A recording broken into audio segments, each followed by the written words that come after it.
help you in that process. And so today, to give you a chance to speak, we ask if you are a member of this church, please speak, please tell your mind, please I don't want people to leave and feel like they haven't had their voice heard. And so if you're a member, we encourage you to speak. And so if you are not a member, I would ask you to listen and watch and maybe feel the stirring in your soul to become a member, if you will. But today we want to hear from the members of our church and let them speak, and let us all speak together, and let us see where we want to go as a church. Anything you'd like to? I'll lead us in a prayer, and then I'm going to turn it over to our lay leader and our church council chair to lead this today. Let us have a prayer together. Almighty God, may you lead us with grace. May you help us discern where our path is. Discern with grace, discern with truth. God, lead us and let us know that your Spirit is with us in the direction that we choose. We love you, and we are united together as a church. Thank you for that. In your name we pray. Amen. Good morning. What we'd like to do is we want your input. We've had people speak to us, but we want it up. We know you have questions. What we need are your questions for us to answer. And we have, okay? Does anybody have questions? Do you have a question? Yeah, anybody. Yeah, I want to know why. The mic isn't working. And now, I think it is now. The main reason why we are being faced with this question of whether we're leaving the UMC church or whether we're going. What's the main reason or two that this has happened?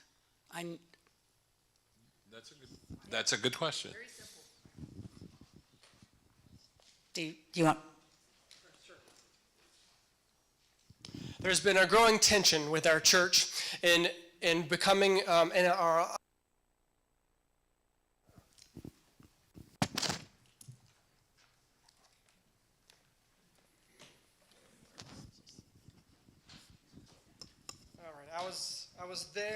I was there in 2012, where there was protest at General Conference. There has been tension over the issue of inclusion.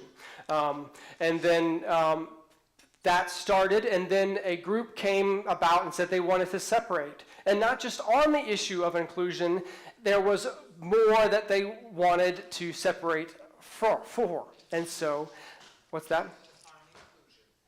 So inclusion, the Methodist Church wants to allow a place for pastors or people who are of the LGBT community to become pastors. That is where the United Methodist Church sees itself going. And so they want to be more inclusive in that area. And then there were others who felt that was going against Scripture, and so they decided to find ways to form another denomination. And there were other issues as well that they raised, not just the issue of inclusion. What were the other issues? There were many issues too. One of them was they wanted to provide more accountability for pastors. Guaranteed appointment system. They wanted to you weren't guaranteed an appointment if you made a mistake, for example. You weren't guaranteed an appointment, and so they wanted to get rid of that issue. In the Methodist Church, the way that pastors are remove their orders is through a judicial process, and so once that you make a mistake and you do something that is a large sin, then you are brought before the judicial council. The judicial council makes rulings on what you do. Sometimes they are put in suspension, sometimes they're removed, sometimes they are placed into another setting. And so that system, they didn't find to be working, so they wanted to remove guaranteed appointment, and so that that judicial process could be more efficient in their eyes. It's your mic. It's going in and out. Test. Here you go, Tom. They were taking pastors, and it happened at this church. You didn't know it. We received a pastor that had problems at another church, and we had a pastor that was great at this church, and they took our pastor to the other church, and we received their pastor that had a problem. I just gave him that. Testing. Okay, let's try it again. We had a great pastor. They had a problem with another pastor. I won't tell the details, but I found it out after. They moved our pastor to their church, and we got the pastor. He left. We had him a year, and they moved him on, and that's guaranteed appointments. They moved him on again and moved him on again.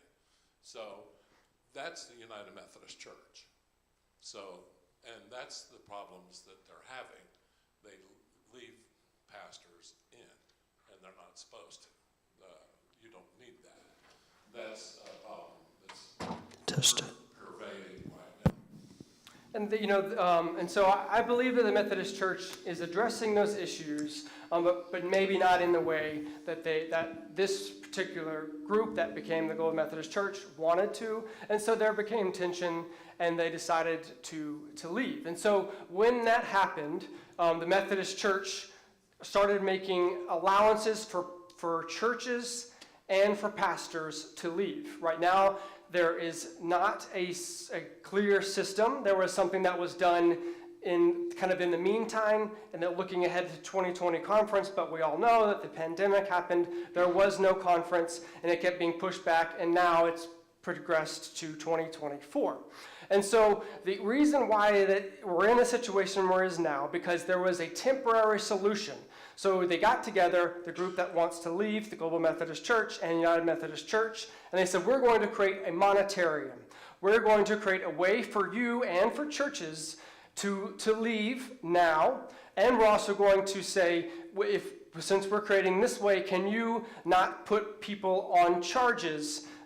Because we believe the Methodist Church is becoming more inclusive, and so there were pastors doing weddings, there were pastors who were a part of the LGBT community, who were in a relationship, and so they wanted to, so they agreed, and they said, okay, we'll create the path for both. So the monetarium was created.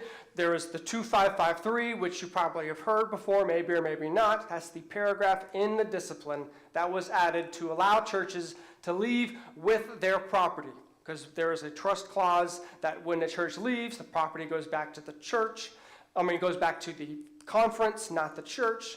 But this 2553 allows churches to leave. It expires January 2024.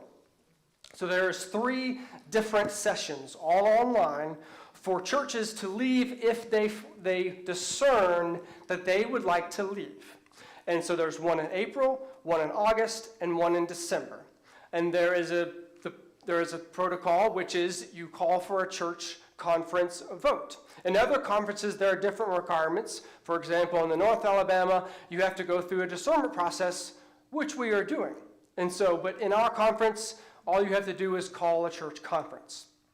And so I like the way that y'all have decided to do this, to discern, to really go through this, ask the questions.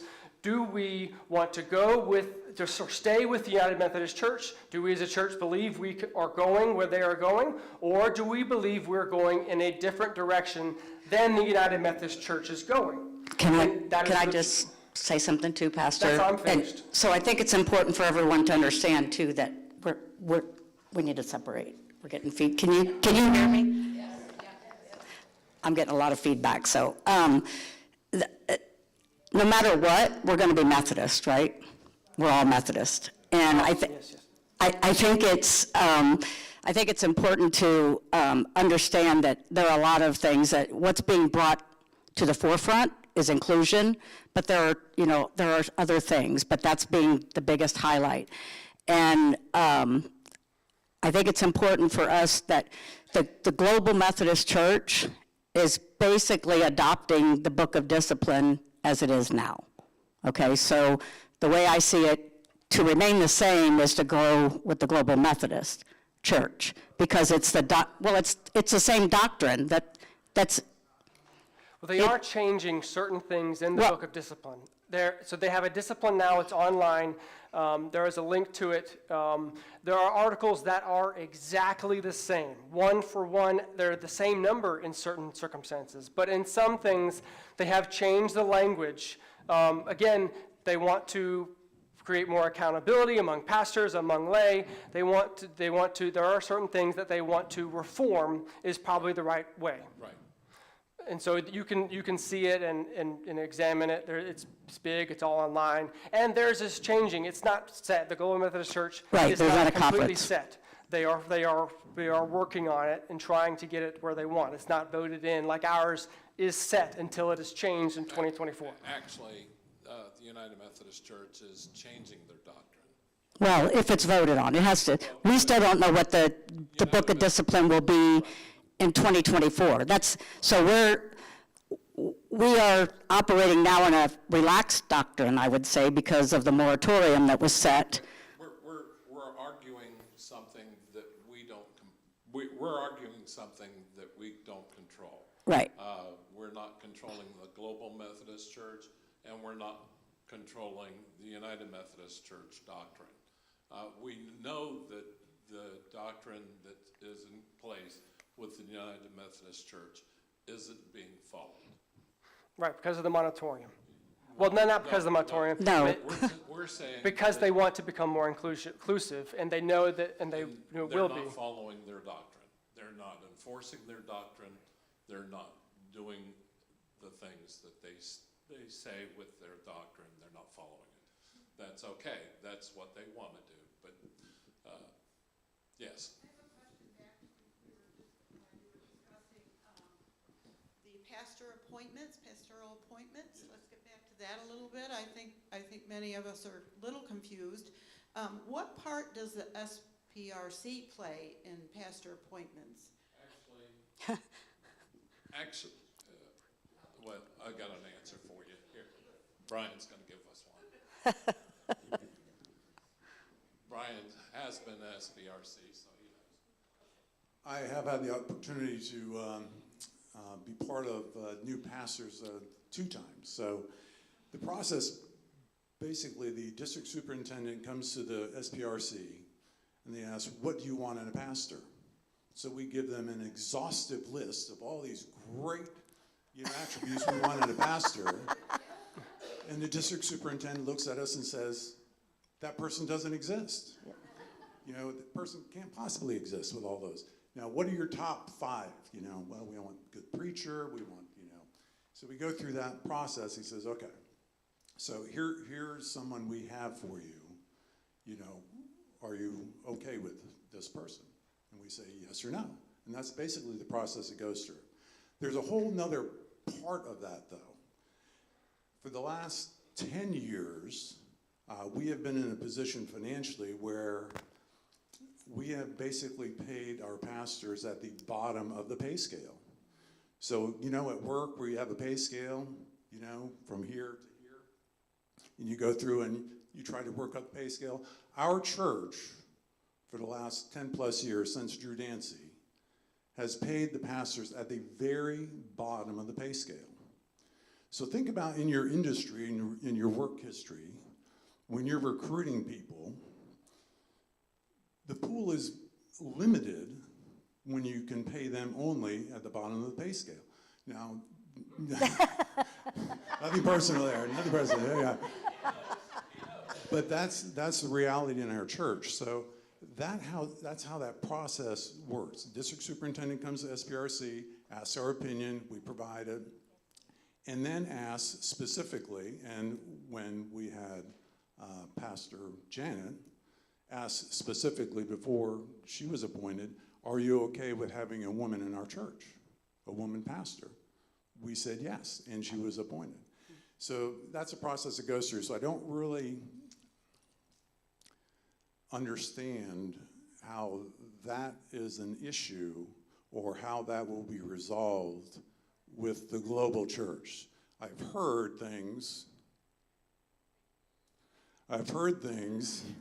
like, well, things will be much better and we'll have a much better pool to choose from at the global church.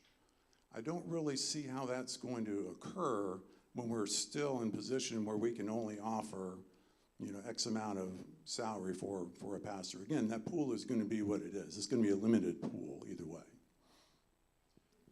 I agree with him for that, but I will also want to say something. We had a pastor was getting paid lucratively, and he went away, and we were paying a pastor lucratively, and he only stayed a year. And then we got a district superintendent who favored a pastor who only stayed a year, and the church went down. I'm talking about 2003, 2004, 2005, 2006, and everything went down, okay? And the church suffered, and our attendance went down. And that's when our church went down. And then we went to a time when we didn't have the ability to pay a pastor. You know those times? So I think that another thing too is that Talking about, that's the way the church went. another difference is the forced retirement, and, if the serving for a specific time period, it's not going to be a one-year appointment, perhaps. I'm not sure, but we won't, again, we're not here to speak for or against, just trying to get information out. But that is there is a difference in that there would be no guaranteed appointment, and that the church, and the process looks the same. I requested that people have submitted questions, and so we've tried to address those, and one of those things was, how will pastors be appointed, and what is the minimum salary? And there has not been one set at the Global Methodist, but the process is the same, and that you describe as Brian, that the outline that Brian gave, it would be the same. You were talking or trying to talk about going, what it would mean to go to the global church and continue that. You were starting to tell us about what it would mean to go global, and I thought maybe you'd like to continue with that. I'm not sure which part I was at, Lynn. If you want to remind me, we kind of jumped around, but. You were talking about what it would mean, how it would be disciplined. Yeah, I was just saying that let me rephrase, many of the contentious points, I think, that are being argued over, and why there's separation, is that the Global Methodist Church is maintaining the current book in those situations.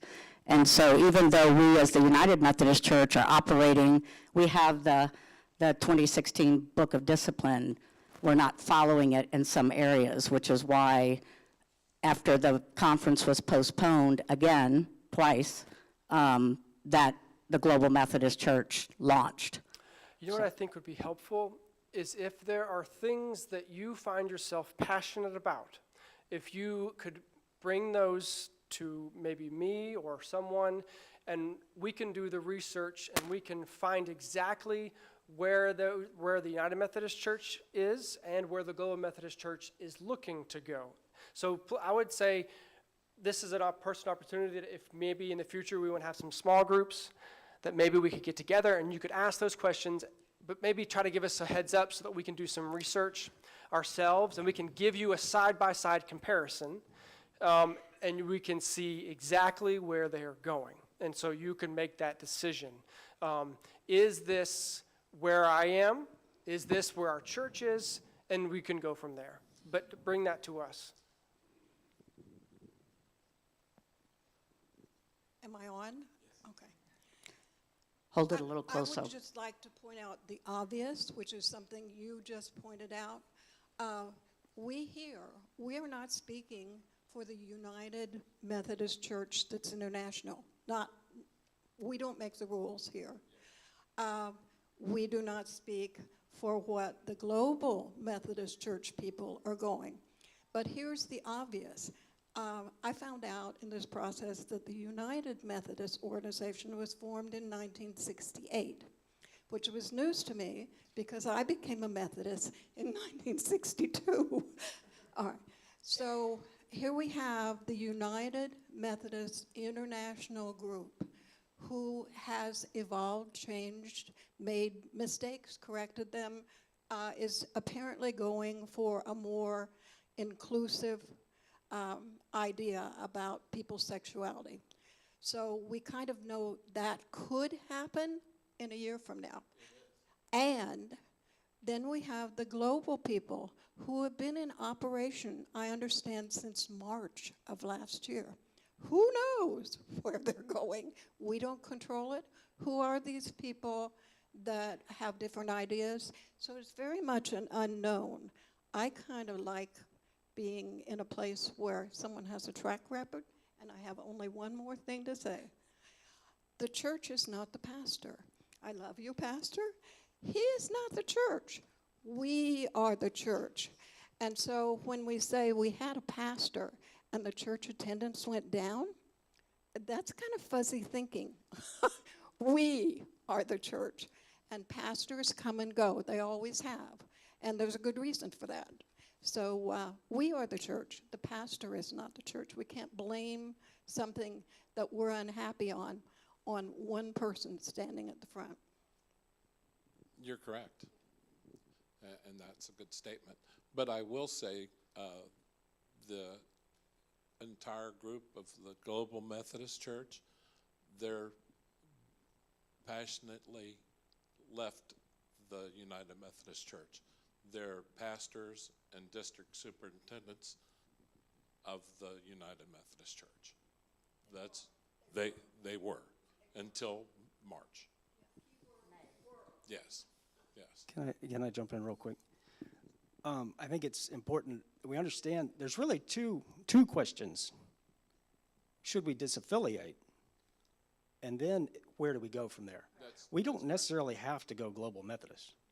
We could become independent and say, we're going to do what this church wants to do and not be directed from on high.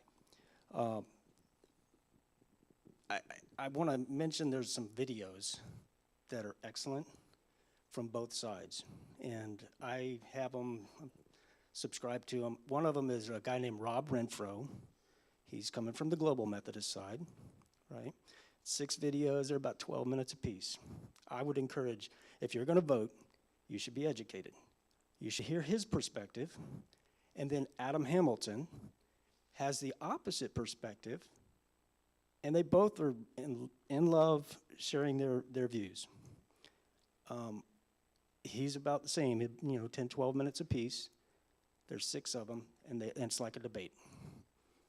I would strongly encourage everybody who's going to vote to look at them, listen to them, and then decide where you align.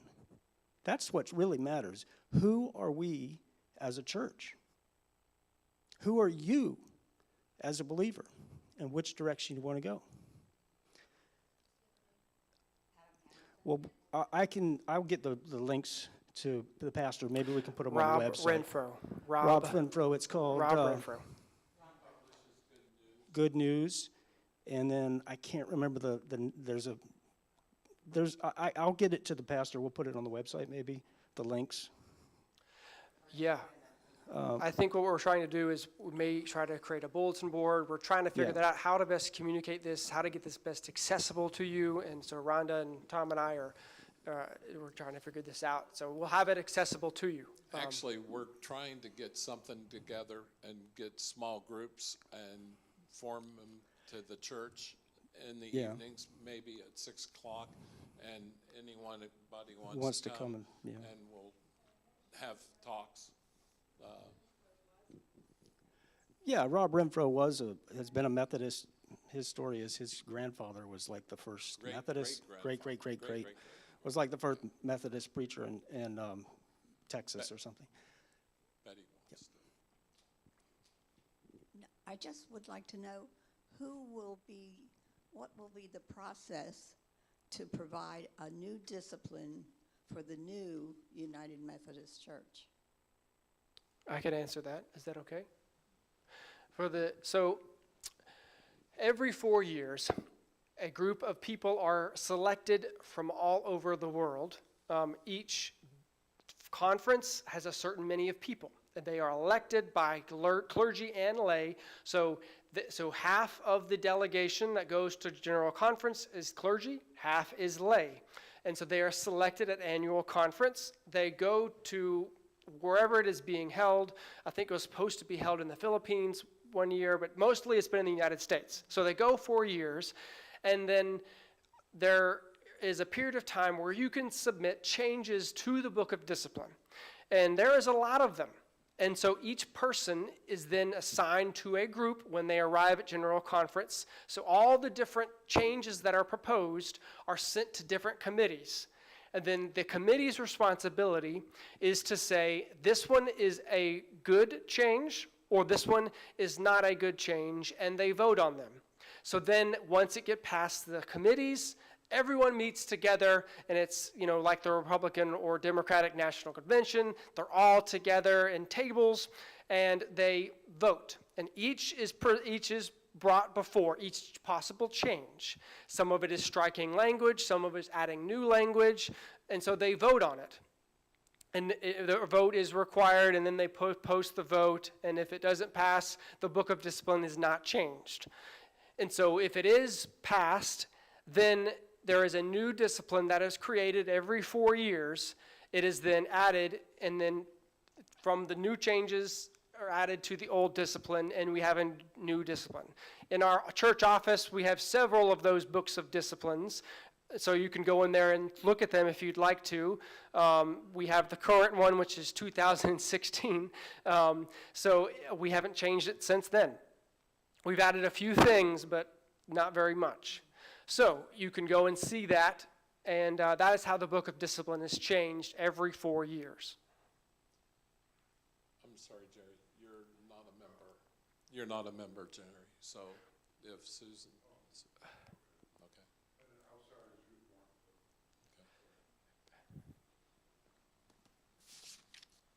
What about the monetary impact depending on which way we choose to go? Actually, if you go UMC, you're still paying the apportionments and everything we pay. If we go to, if we decide to leave, we pay our apportionments, we pay our, It's any outstanding apportionments for the prior 12 months, which we're current on our apportionments, praise God. And then it will be the following 12 months, and then our portion of the outstanding pension liability for the pastors, which the number that Bob gave at the town hall a few weeks ago was $39,000, which has come down significantly due to interest rates going up. so we're talking about $69,000, and that $69,000 has us to acquire all of our properties, including the parsonage, including the education building, including this building, including the youth building, including the fellowship hall. We would own everything. It wouldn't, no, we don't. The conference has it in trust, and we'd have anything left over with our trusts. They have that too. If we stay and we default in this church, they'd get it. Just like Aloma United Methodist Church down in the corner of 436 at Aloma is gone. It's gone. That church is gone. Millions of dollars. It's gone.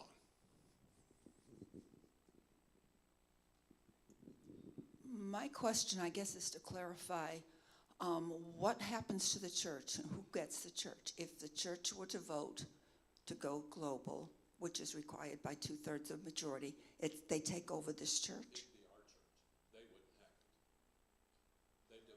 It stays in this United Methodist Church. No, if we go to, if your question was if we vote with 2/3 majority to go global, then the global, we, Orange City United Methodist, would own our church. Okay, that, Yes. Yeah. Orange City would own it. not Orange the City Global- Methodist. City Methodist, Yeah. Methodist would own it. There is no trust clause in the future of the Global Methodist Church. As it stands now, it doesn't look like they're going to change that, but there is no trust clause associated with the Global Methodist Church. And we Global would also, doesn't- Global doesn't have a trust. They wouldn't have a trust to this. We would have it.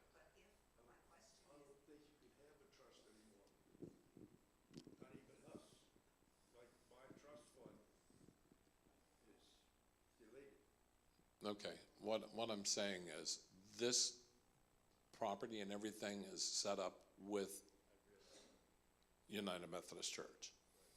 But if we step away from United Methodist Church with this disaffiliation, this property belongs to us. Remember, The the congregation. This community, The this moratorium was- congregation.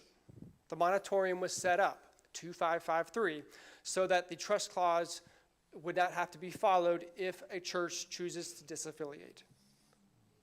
And it ends Yeah. January. Yes, yes. After we pay the $69,000, this is our And- church. and one other thing we'd have to do too, right now, we get all of our insurance through the conference. We'd have So to get it. we would have to get our own insurance. The other thing, if that were to happen, we would have to get new signage. We could no longer use the cross and flame.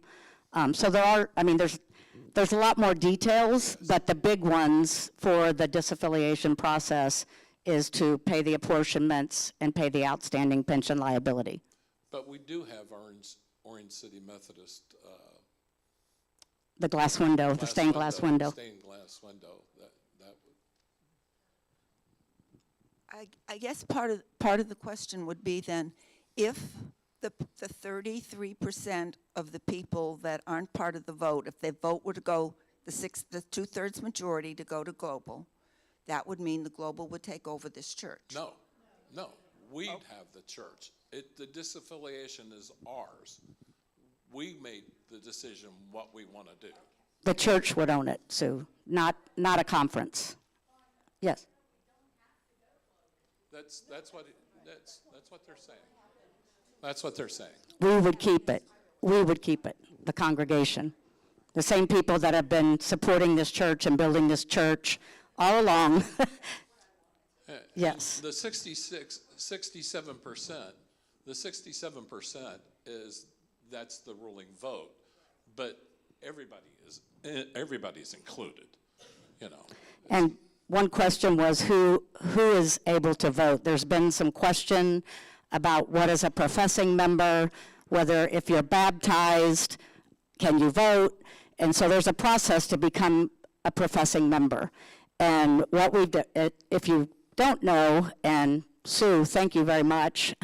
Sue and Miriam, our treasurer, has been, not because of this, but just over the last couple of years, we've been trying to go through membership rolls. And we're supposed to do that periodically and ongoing, but there are so many people that haven't stepped foot in the church for 10 or more years that are still members, professing members. And so we have two lists. The active professing member list is here. We'll probably put it on the bulletin board in the back. If you believe you are a professing member and you don't see your name, we ask that you visit the pastor and make sure that you do that, because in order to vote, if we haven't even decided we're going to vote, right?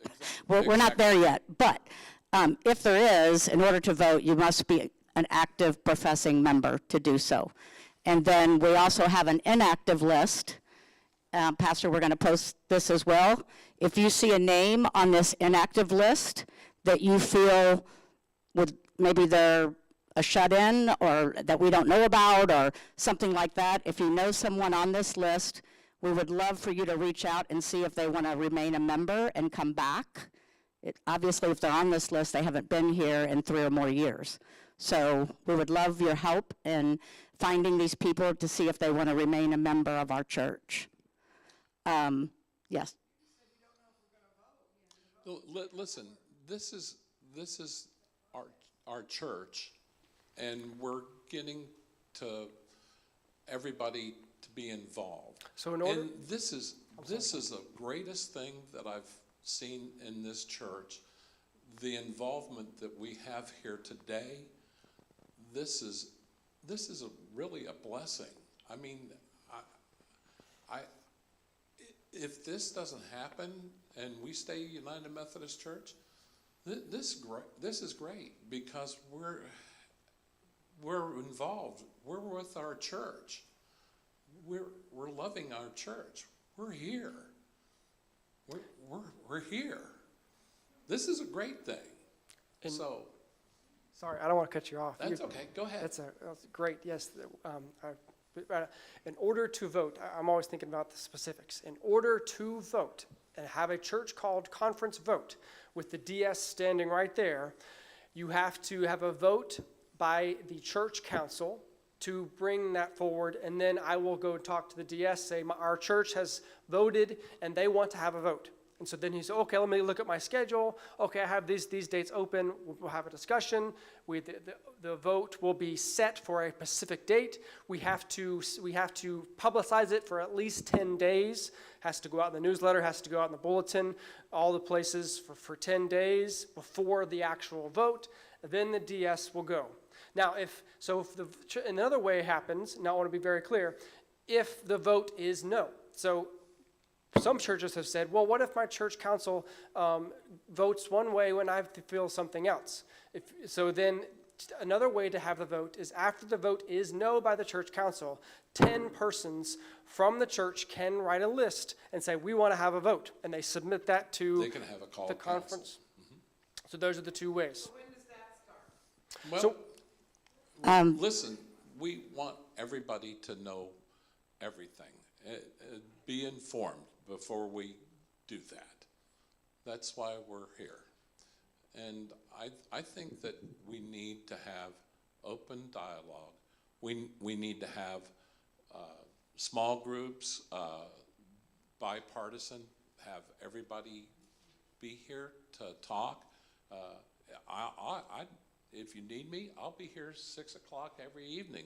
And somebody, I'm a traditionalist, so I'm leaning for disaffiliation. But somebody is leaning the other way,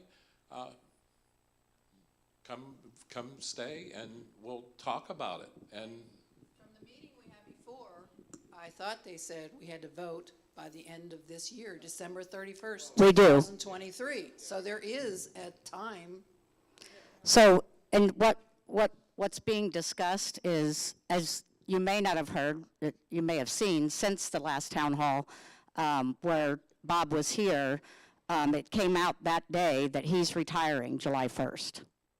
Okay, so what our goal would be is to create small groups, maybe do a sign-up sheet or whatever, and the leadership team will be available, maybe in your Sunday school groups or your small groups, Bible studies, wherever we can talk and share with love and openness is the best. Because again, this is about us. It's not about the big world and what everyone is doing. But I know it's important for us to understand who we are and what our mission is, and if what we're doing and what we're a part of aligns with who we are and our mission for our church and how we serve Orange City in general and around us and all over the world. So what we're talking about, we, or at least I and others, would like to, if we're going to have a vote, the council, we have a meeting coming up this week, and then we meet once a month, but we can call a special church council meeting, which, by the way, all of you are invited to attend. I'm sorry? We meet on the third. Okay, so one question was, how do we know when the church council meets? It's the third Tuesday of every month. It's on the church calendar at 7 o'clock. And it has been Zoom, but we will move it to in-person. If we need to.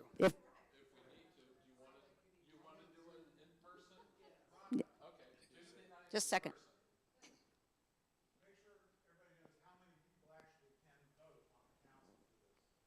Okay, there was a question that arose when we met at the council meeting a month ago and held the vote to start the discernment process, right? And so, Pastor, the question is how many people on the church council can vote? The church council is made up of the pastor and the heads of committees, and then the committee members of each committee. And so there is a list of leadership that we should probably publish that as well. But Pastor confirmed with the district that it is, if we had all the spots filled, it would be 7 or 8 members. But we have 6, but Pastor is excusing himself. So there are 5 members that vote at the council level. And that vote isn't whether to disaffiliate or not. That vote is to whether it would be to hold a church conference, to have a vote, okay? And the 5 people are Tom as council chair, Dave as finance chair, Janet as SPR chair, Lori Henderson as trustee chair, and myself as lay leader. And then, of course, Pastor would be the 6th, but he's excusing himself from the vote because this is our church, and he may or may not be a part of the church going forward, depending on how we land. Dave, did you have? Yes, thank you. Sorry. In case you didn't know, I'm Dave Jones. I'm the finance chair here. And I keep hearing a lot of discussion, and it's kind of vilifying the United Methodist Church. I've been a part of the United Methodist Church for 45 years in Indiana and then here. And I see a lot of the good that the United Methodist Church does. The disaster recovery teams, the children's home, obviously, the foundation where we've got money invested, they're doing a great job over there. We're getting a nice return on our money. I think sometimes the international issue becomes more important somehow in our minds, at least of some of us. I'm here, I guess, to defend the United Methodist Church a little bit, just because I know they do a lot of good. They do the property insurance is major. When we got the truck for the food pantry that we use, they were willing and very able, to insure that truck. It makes me feel better knowing that the truck is insured and we didn't have to go out and get our own insurance. That was a big plus. So I guess if it came down to a vote, I would want to stay United Methodist. That's good. Everybody's got their feelings, and we need everybody to voice their opinions, and that's great, Dave. But you also have to know, if we were independent, we could invest in UMCOR, and we could invest in the United Methodist. They would not deny our money when we gifted it to them. If we were independent, we could do that.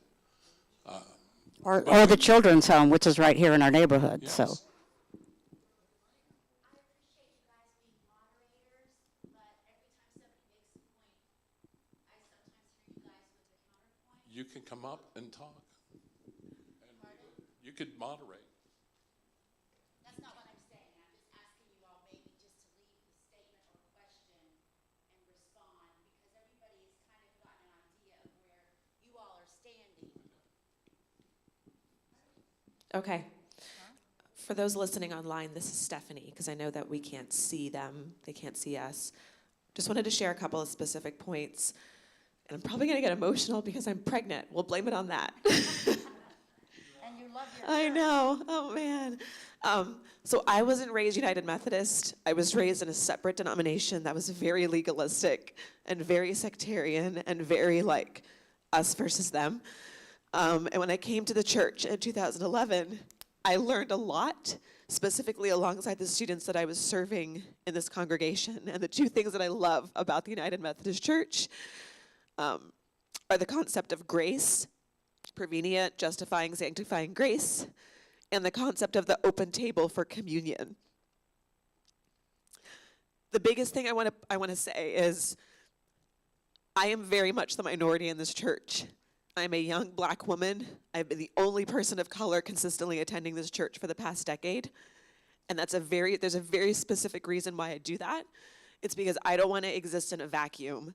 I don't want to be in a church where everyone thinks exactly the same as me and believes exactly the same as me and only wants to be just like me and looks just like me, because I did that for 22 years. I like differing viewpoints. I like critical thinking skills. I like hearing from the people who believe differently than me, and I want my kids to also grow up in that same kind of environment, because I didn't know any better, and I was very shell-shocked at the age of 18 when I went off to college and had to meet other people who were different than me, and then to also think like, well, they're not going to heaven because they don't believe like I do. It was very hard for me. And so I look at this church, and when I think about what I need as a Christian and what I want for my kids, I need every person in this church. I need people who are conservative. I need people who are moderate. I need people who are liberal. There's no way that I can grow as a person if everyone's exactly the same as me. And I know that's very difficult for people to hear, and I understand the viewpoint from both sides. If we say United Methodist, I really hope people who are conservative, who feel moderately, who feel liberally, will stay in that congregation as well. If the church moves Global Methodist, I hope they also have people from all of those three viewpoints and every part of the spectrum. But I worry so much about people saying, well, we disagree on this one item, let's separate, when this has happened before in the United Methodist Church, in the Methodist Church, over other social issues. I encourage you to research that if you get a chance, but this happens. And I really hope that as you consider having these conversations, you speak to people who believe differently than you, because I try really hard to, so that I can make sure I'm making an informed decision for myself and for my family. But I love this church here in Orange City. I love the United Methodist Church. There's a reason why I stayed even after I stopped working here many years ago, and it's because of the people here in the congregation. Okay, thank you. Thank you, Stephanie. That was beautiful. Okay. Thank you, Stephanie. Thank you so much. So it's about 10 minutes till, and so I just think we should leave it there and know that we're going to do more things to help you find out where we want to go. And so we'll be talking about that as leadership, and how can we best get the information to you that is important to us so that we can know, or so that you can know, where to go. And so I appreciate you being here today. I appreciate you taking an interest in the direction. And so I please encourage others who maybe aren't here today to help find a way to be here, because if we do have a vote, it's only those who arrive in person. And so we really need you to come and participate and invite others to come and participate in the future of this church. And so I really do thank you for being here today, and then look forward to being with you all as we go through this together and shepherding you through this whole process as your pastor. Thank you so much. And let us close in prayer. Almighty God, we thank you for who you are, that you love each and every one of us. God, I pray that you'd be with us as we make this important decision for our church. And I pray that you would bring up leaders, that you would bring up everything that you need for this church to make the right decision in following you and becoming a disciple of Jesus Christ. And we thank you that we have the privilege of being your disciple. Amen.